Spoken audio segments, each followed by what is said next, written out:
सारेगामा कारवां mini भक्ति। भगवत गीता अध्याय 14।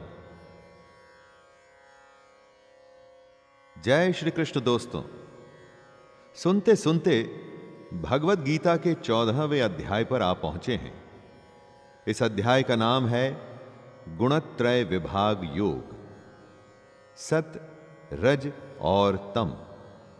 इस दुनिया में ये जो भी खेल हो रहा है ना, सारी राजनीति, सारे रिश्ते, सारा काम धाम, सब इन्हीं तीनों गुणों का कमाल है।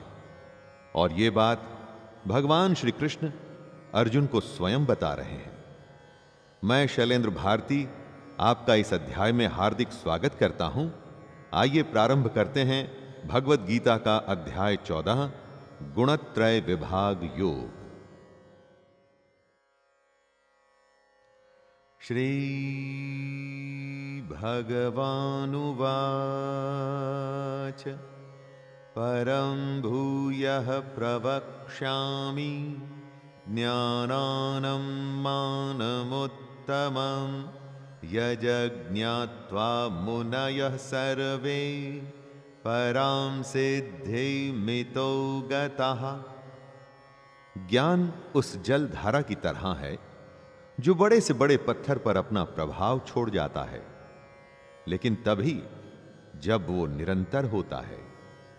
ज्ञान की साधना आसान नहीं है, लगे रहना पड़ता है।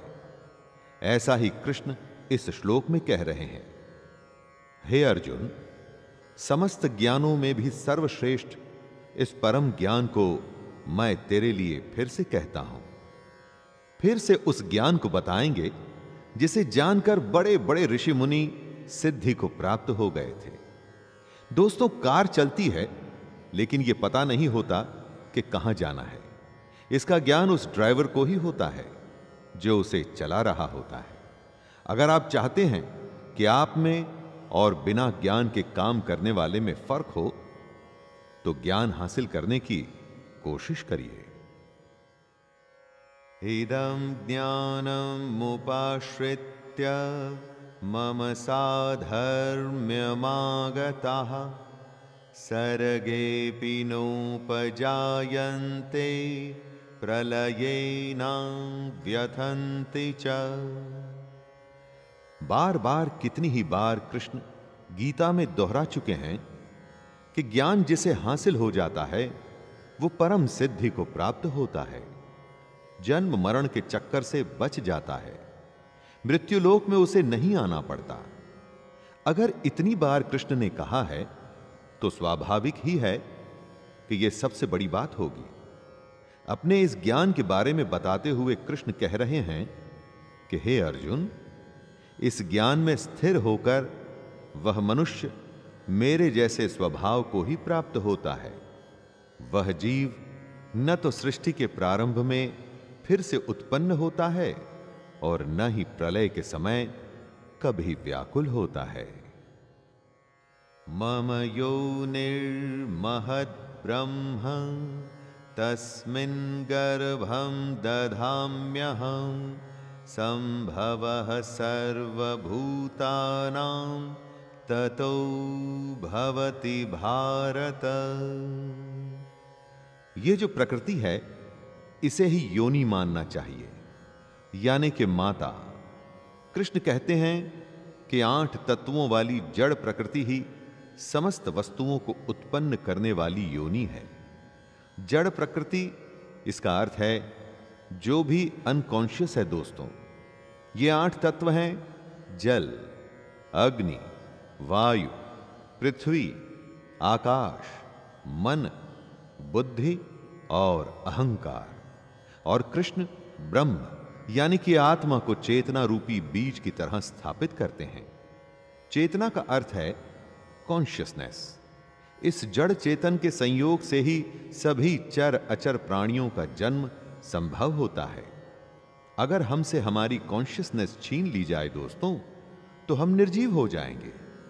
जीवित और मृत में यही फर्क होता है। सर्वयोनिषु कौन्तेय मूर्तयः संभवन्ति यः तासां ब्रह्ममहद्यो निरहं बीजप्रदः पिता।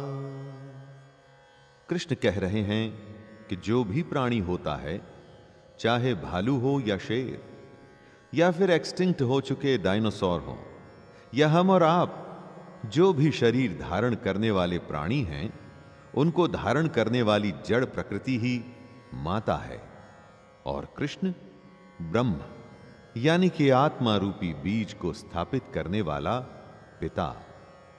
प्राणी का जन्म माता और पिता से ही संभव है।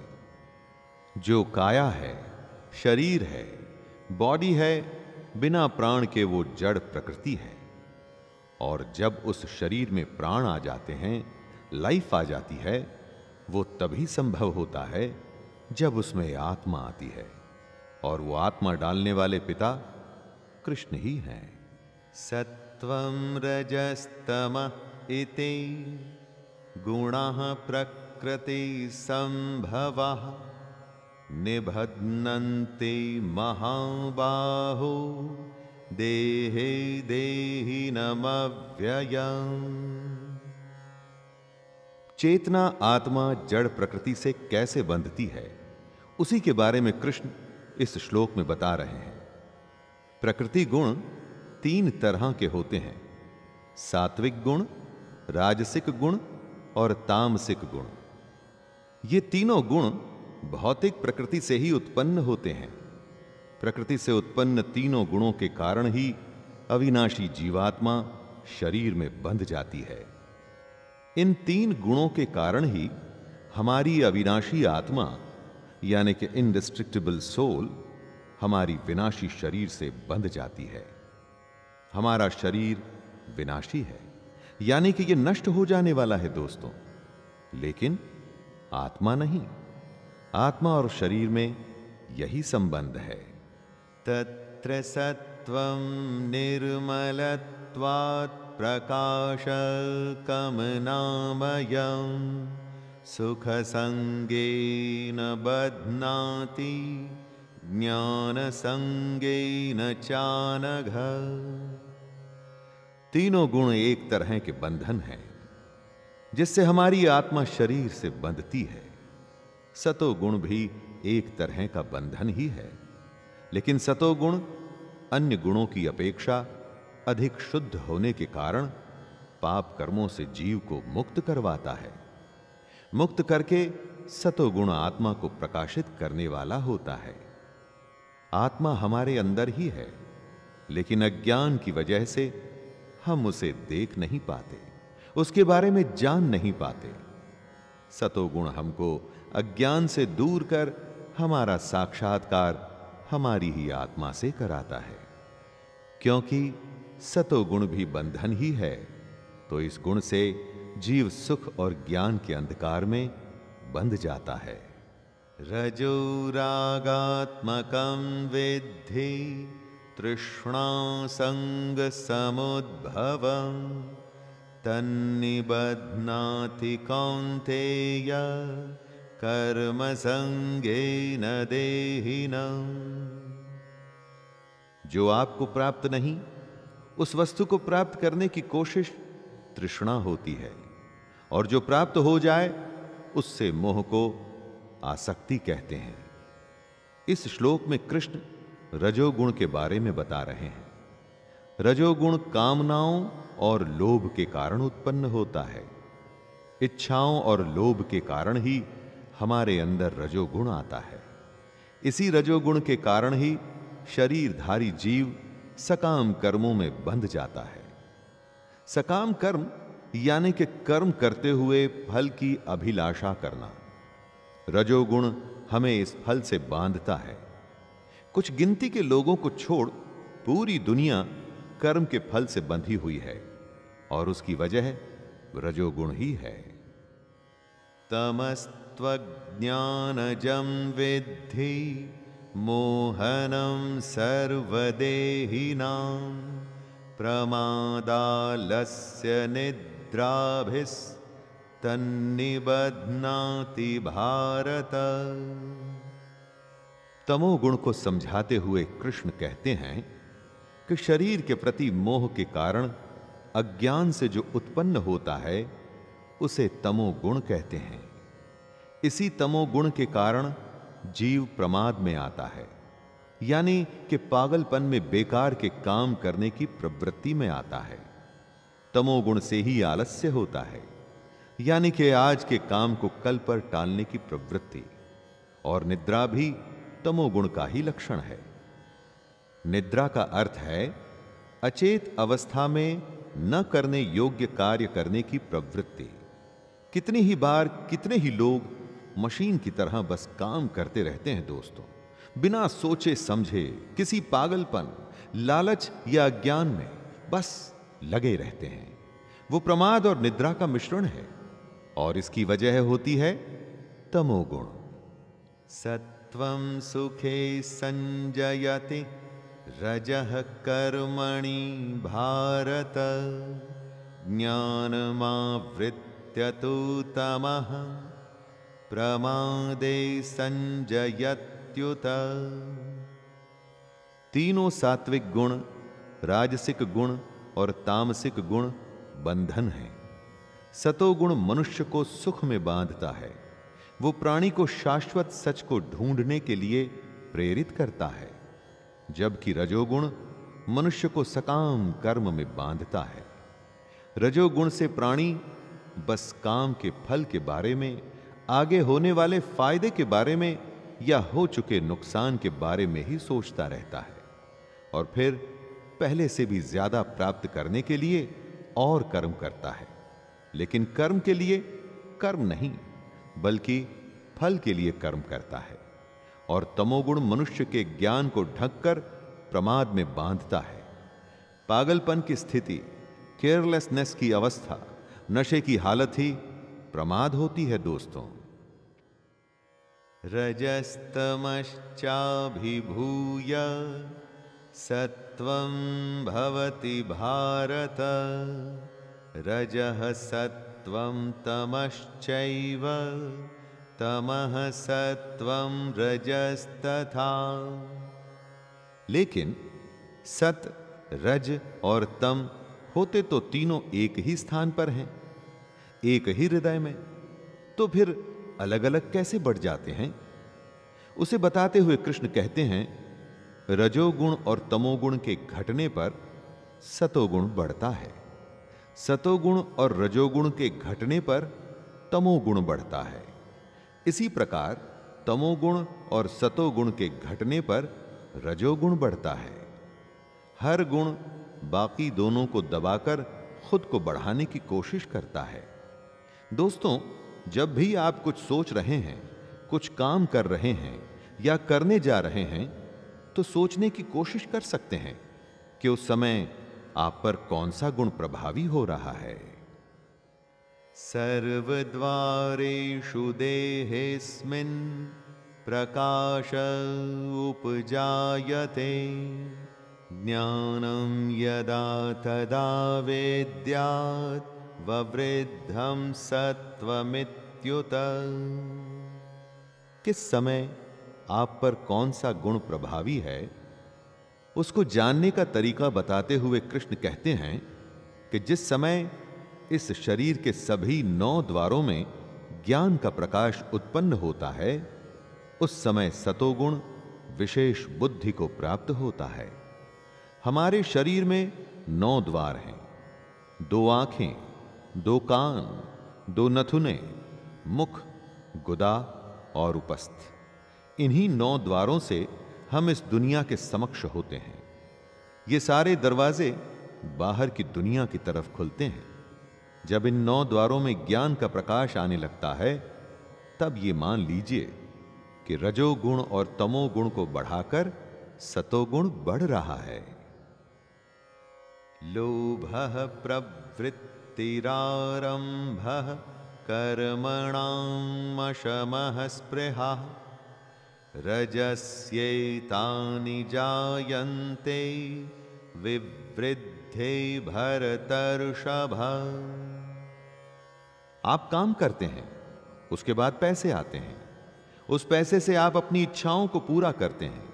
उन इच्छाओं की पूर्ति से आपको आनंद आता है, इसलिए आप और काम करना चाहते हैं ताकि और पैसा आ सके।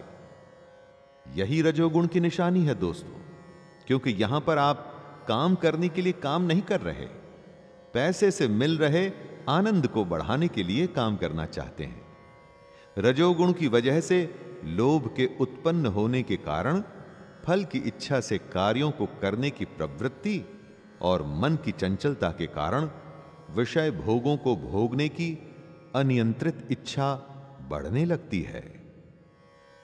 अप्रकाशो प्रवृत्तिश्च प्रमादो मोह एव च तमस्येतानि जायन्ते विवृद्धे कुरु नंदन।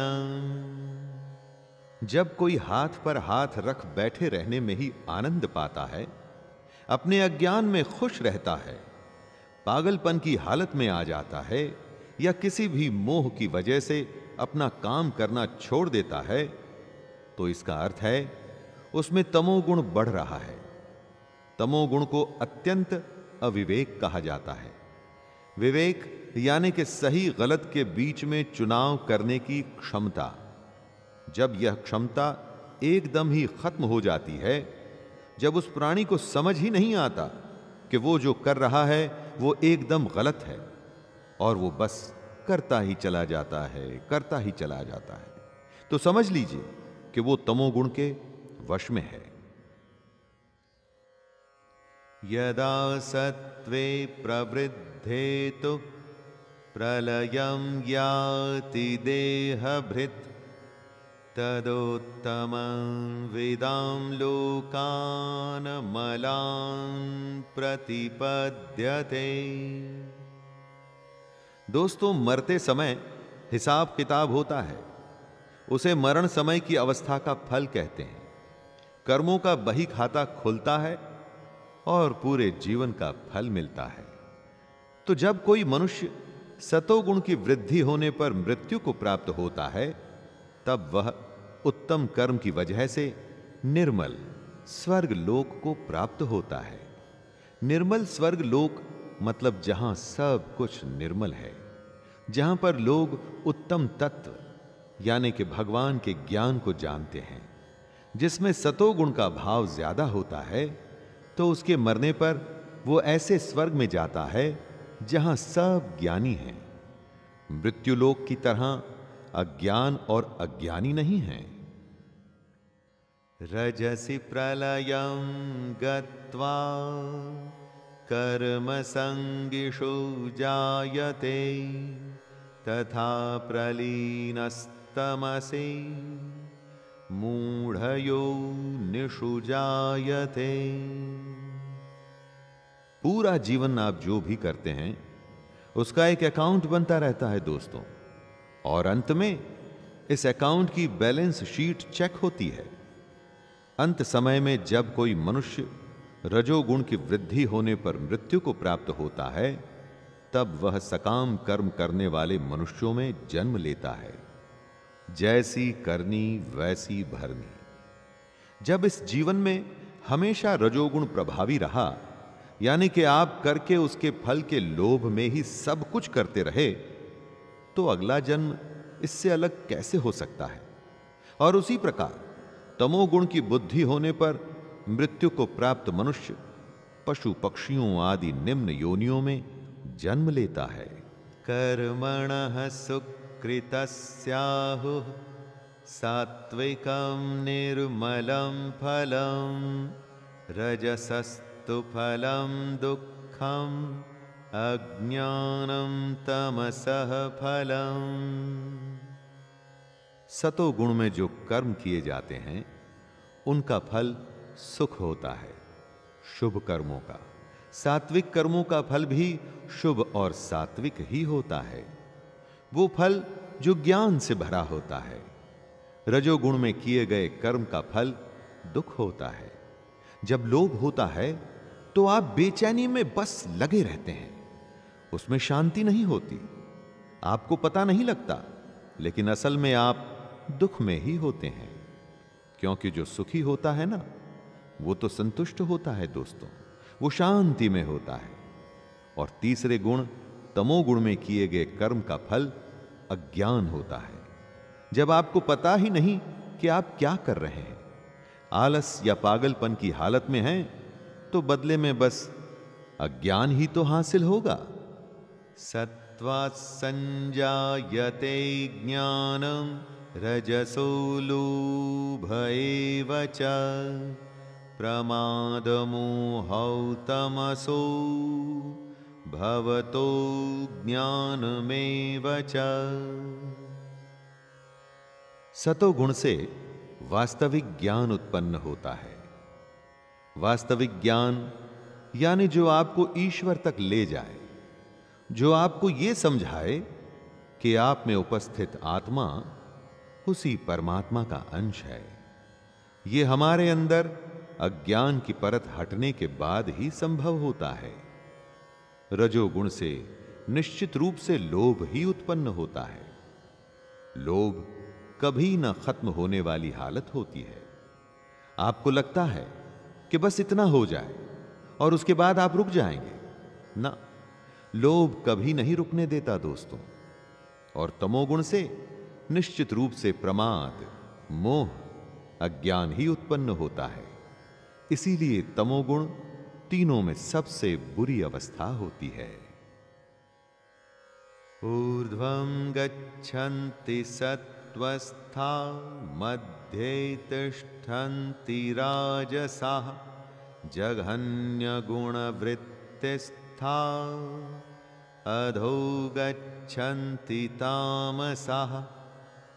सत, रज और तम तीनों गुण हमको किसी न किसी योनि में भेजते हैं। तीनों गुण बंधन हैं, तीनों ही बांधते हैं।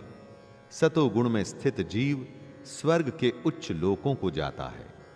स्वर्ग के उच्च लोक यानी कि जहां ज्ञान होता है, ज्ञानी होते हैं, जहां दुख नहीं होता।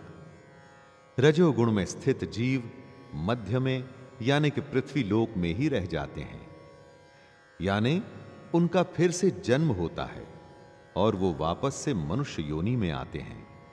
और तमोगुण में स्थित जीव पशु आदि नीच योनियों में नरक को जाते हैं। नीच योनि से मतलब जो मनुष्य नहीं यानी कि जानवर हैं। वो कैसे अपने अज्ञान को दूर कर आत्मा को पहचानेगा?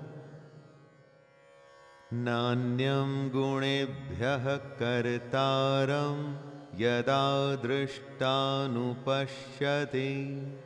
गुणेभ्यश्च परं वित्ति मद्भावं सोऽधिगच्छति।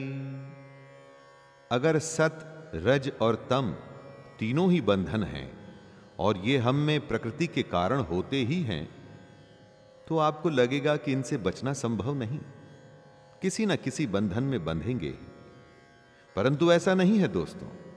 जब कोई मनुष्य प्रकृति के तीनों गुणों के अतिरिक्त अन्य किसी को करता नहीं देखता है और स्वयं को ही दृष्टा रूप से देखता है, तब वह प्रकृति के तीनों गुणों से परे स्थित होकर कृष्ण को, परमात्मा जानकर उसके दिव्य स्वभाव को ही प्राप्त होता है। आपको लगता है कि करने वाले आप हैं, यही भूल है। करने वाले ये तीनों गुण हैं। जब आप इस बात को समझकर दृष्टा बन अपने इन गुणों को पहचान कर इन्हीं देखने लगते हैं, तब आपको ज्ञान की प्राप्ति होती है। गुणानेतानतीत्य त्रिन्देहि देह समुद्भवान् जन्म मृत्यु जरा दुःखैर्विमुक्तो मृतमश्नुते। सत, रज और तम इन नाम के तीनों बंधनों से बचना संभव है। और संभव ही नहीं, यही तो एकमात्र लक्ष्य भी है। जो इस बात को समझ जाते हैं वो शरीरधारी जीव प्रकृति के इन तीनों गुणों को पार कर जाते हैं। ऐसा होने पर आप बंधन से छूट जाते हैं। जन्म, मृत्यु बुढ़ापा तथा सभी प्रकार के कष्टों से मुक्त होकर इसी जीवन में परम आनंद स्वरूप अमृत का भोग करते हैं। परम आनंद वो आनंद की अवस्था है जो कभी खत्म नहीं होती दोस्तों। बाकी हमारे सांसारिक यानी कि वर्ल्डली प्लेजर बहुत ही थोड़े समय के होते हैं। हैरानी की बात है कि हम सब क्षणिक आनंद के पीछे भागते हैं, परम आनंद के पीछे नहीं। अर्जुन उवाच कैर्लिङ्गस्त्रीन् गुणानेत अनतीतो भवति प्रभो किमाचारः कथं चैतांस्त्रीन् गुणान् अतिवर्तते। कृष्ण की बातें सुन अर्जुन के मन में प्रश्न आता है और वो पूछता है, हे प्रभु, प्रकृति के तीनों गुणों को पार किया हुआ मनुष्य किन लक्षणों के द्वारा जाना जाता है? जो पुरुष इन तीनों बंधनों से मुक्त हो जाता है तो उसके क्या लक्षण होते हैं? वो किस तरह का आचरण करता है? और सबसे बड़ी बात कि वो मनुष्य प्रकृति के तीनों गुणों को किस प्रकार से पार कर पाता है? ऐसा क्या करना पड़ता है कि जिससे वो इन तीनों बंधन से छूट जाए? हमारा हर काम सत, रज और तम तीनों में से किसी एक से प्रभावित होता ही है, तो फिर हम इनसे बचें कैसे? श्री भगवानुवाच प्रकाशं च प्रवृत्तिं च मोहमेव च पाण्डव न द्वेष्टि संप्रवृत्तानि न निवृत्तानि कांक्षते। कृष्ण कहते हैं, जो मनुष्य इन तीनों में से किसी भी गुण से घृणा नहीं करता और समान भाव रखता है और ना तो उनमें प्रवृत्त ही होता है ना ही उनसे निवृत्त होने की इच्छा ही करता है, वो इन बंधनों से बच जाता है। ईश्वरीय ज्ञान रूपी प्रकाश होता है सतोगुण, कर्म करने में आसक्ति होती है रजोगुण, तथा मोह रूपी अज्ञान को कहते हैं तमोगुण। जो इन तीनों से घृणा ना कर, ना इनसे द्वेष नहीं रखता, ना तो वो इन गुणों में रुचि दिखा इनमें शामिल होने की कोशिश करता है और ना ही इन गुणों से निवृत्त होने की कोशिश करता है। इन गुणों को पहचान इनके बंधन से छूटना है, न कि इनसे घृणा करनी है। उदासीनवदासीनो गुणैर्यो न विचाल्यते गुणावर्तन्त इत्येव योऽवतिष्ठति निंगते। जब आप उदास होते हैं तो क्या किसी भी वस्तु या बात में रुचि लेते हैं? नहीं। उसी तरह से अगर हमें सत, रज और तम गुणों से छुटकारा पाना है तो एक उदास व्यक्ति की तरह ही बर्ताव करना है। कृष्ण कहते हैं कि जो उदासीन भाव में स्थित रहकर किसी भी गुण के आने जाने से विचलित नहीं होता है और गुणों को ही कार्य करते हुए जानकर एक ही भाव में स्थिर रहता है, वो इन गुणों से पार हो जाता है। करता आप नहीं, आपके ये गुण हैं। एक उदासीन की तरह आपको इनका दृष्टा यानी कि देखने वाला बनना है। न इन गुणों में रुचि रखनी है और ना ही इनसे घृणा करनी है। सम दुःख सुखः स्वस्थः समलोष्टाश्म काञ्चनः तुल्य प्रिया प्रियो धीरस् तुल्य निंदात्म संस्तुतिः। समानता की स्थिति क्या होती है? जब आप सुख और दुख में समान भाव में स्थित रहते हैं, जब आप अपने आत्म भाव में स्थित रहते हैं, आपको बाहर के किसी भाव की आवश्यकता नहीं। जब आप मिट्टी, पत्थर और स्वर्ण को एक समान समझने लगते हैं, जब आपके लिए न तो कोई प्रिय है और न ही कोई अप्रिय, जब आप निंदा और स्तुति में अपना धीरज नहीं खोते, अगर आप इस तरह के समान भाव में आते हैं, तो इन तीनों सत्य, रज और तम गुणों के बंधन से बच सकते हैं। यही उस पुरुष के लक्षण होते हैं जो इन गुणों से पार पाता है। मानापमानयोस्तुल्यस्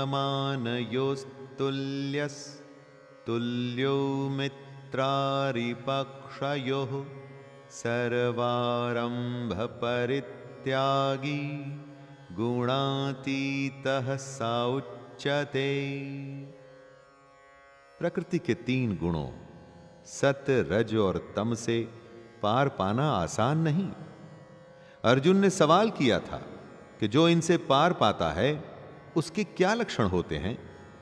उसी का उत्तर देते हुए कृष्ण बता रहे हैं कि जो मान और अपमान को एक समान समझता है, जो मित्र और शत्रु के पक्ष में समान भाव में रहता है, तथा जिसमें सभी कर्मों के करते हुए भी कर्तापन का भाव नहीं होता है, ऐसे मनुष्य को प्रकृति के गुणों से अतीत कहा जाता है। सबसे बड़ी बात, कर्मों को करते हुए आप ये न समझिए कि उस कर्म को आप कर रहे हैं, उनको आपके गुण कर रहे हैं, अर्थात कर्ता वो हैं। मां च यो व्यभिचारेण भक्ति योगेन सेवते सगुणान् समतीत्येतान् ब्रह्म भूयाय कल्पते। अनन्य भक्ति वो होती है जिसमें कोई और न आ सके। जो मनुष्य हर परिस्थिति में बिना विचलित हुए अनन्य भाव से कृष्ण की भक्ति में स्थिर रहता है, वह मनुष्य प्रकृति के तीनों गुणों को अति शीघ्र पार करके ब्रह्म पद पर स्थित हो जाता है। चाहे कुछ भी हो, कैसी भी परिस्थिति हो, सुख हो या दुख हो, हालत आसान हो या मुश्किल हो, मन में से कृष्ण कभी नहीं निकलना चाहिए। यहां पर कृष्ण से मतलब परमात्मा भी है दोस्तों, और आपका कर्म भी, जिसे आपको कर्तव्य की तरह करना है। अगर मन में हमेशा बस कर्म करने की इच्छा रहेगी तो आप निश्चित ही अपने लक्ष्य पर पहुंच जाएंगे। ब्रह्मणो हि प्रतिष्ठाहं मृतस्याव्ययस्य च शाश्वतस्य च धर्मस्य सुखस्यैकान्तिकस्य च। कृष्ण ब्रह्म की प्रतिष्ठा है, कृष्ण ही अंतरात्मा की प्रतिष्ठा है। इसीलिए वो शाश्वत यानी कि हमेशा के लिए हैं। कृष्ण अपने रूप को बताते हुए कहते हैं, उस अविनाशी ब्रह्म पद का मैं ही अमृत स्वरूप, शाश्वत स्वरूप, धर्म स्वरूप और परम आनंद स्वरूप एकमात्र आश्रय हूं। क्योंकि कृष्ण परमात्मा की प्रतिष्ठा हैं, तो वो आश्रय हैं जिनमें हमें परम आनंद मिलेगा। अखंड आनंद अगर आपको चाहिए दोस्तों, तो ये ज्ञान चाहिए कि आप कौन हैं, कहां से आए हैं और कहां जाएंगे। तो उसका उत्तर कृष्ण ही है। कृष्ण में ही हमें मोक्ष की प्राप्ति होगी। कृष्ण से ही आपको सब कुछ मिलेगा, और जो मिलेगा वो भी कृष्ण ही है। तो दोस्तों, ये था गीता का 14वां अध्याय। इस अध्याय में उन्होंने प्रकृति के 3 गुणों को खोल के हमारे सामने रखा। कैसे ये गुण ही हमारे कर्म के कर्ता होते हैं, हम नहीं। इन्हीं गुणों के खेल से निकलकर, इस बंधन से छूटकर हम मोक्ष को पा सकते हैं। तो अगले अध्याय में फिर से भेंट होगी। तब तक के लिए अपने दोस्त शैलेंद्र भारती को आज्ञा दीजिए। जय श्री कृष्ण।